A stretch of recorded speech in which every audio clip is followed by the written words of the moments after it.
अरे बाप रे! कितना खूबसूरत मुकुट है और इसके साथ इतना सारा खजाना भी। अब तो मैं जंगल का सबसे अमीर जानवर बन जाऊंगा। अब तो जंगल का बादशाह भी मेरे सामने भिखारी होगा। आएगा। नीलू सियार बहुत तेज भाग रहा होता है, मानो जैसे जंगल में कोई अनहोनी हो गई हो। और भागकर वो राजा के पास आया।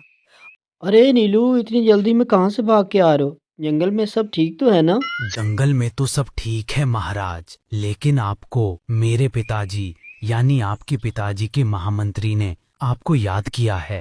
नीलू, तुम जिस तरह से यहाँ पर भागकर आए थे, उससे तो यही प्रतीत हो रहा है कि महामंत्री काका अपने अंतिम समय से गुजर रहे हैं। हाँ महाराज, मेरे पिताजी का कभी भी चिराग बुझ सकता है, इसलिए उन्होंने अपने अंतिम समय में भी आपको याद किया है, क्योंकि वो आपको कुछ विशेष बताने वाले हैं। वो कह रहे थे कि वो आपको आपके पिताजी की एक विशेष धरोहर के बारे में बताना चाहते हैं।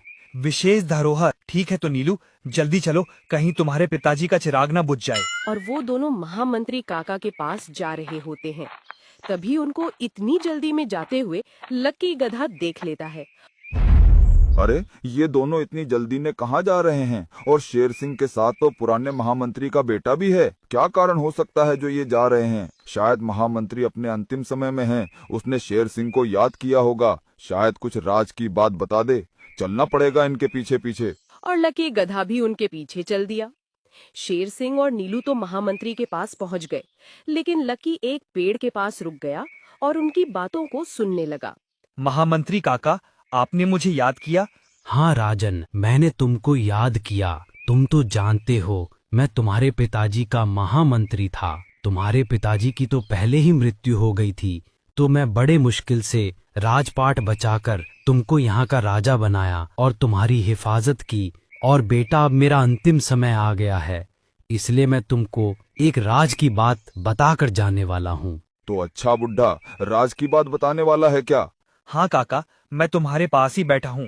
बताओ, क्या है वो राज की बात? तुम्हारे पिताजी ने और मैंने साथ मिलकर काली पहाड़ी पर हमला कर दिया था और वहाँ के राजा को हमने बंदी बना लिया था और उसको अपने राज्य में ले आए थे।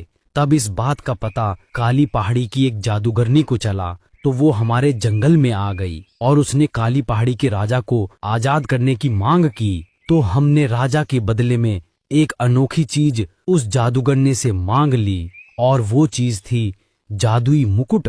अगर कोई भी जानवर उसको पहन ले तो फिर उसको कोई नहीं हरा सकता और वो शक्तिशाली बन जाता है। वो चाहे तो सारे जंगलों को जीतकर चक्रवर्ती राजा बन सकता है। क्या कहा? चक्रवर्ती राजा? अब तो मैं उस मुकुट को ढूंढ लूंगा और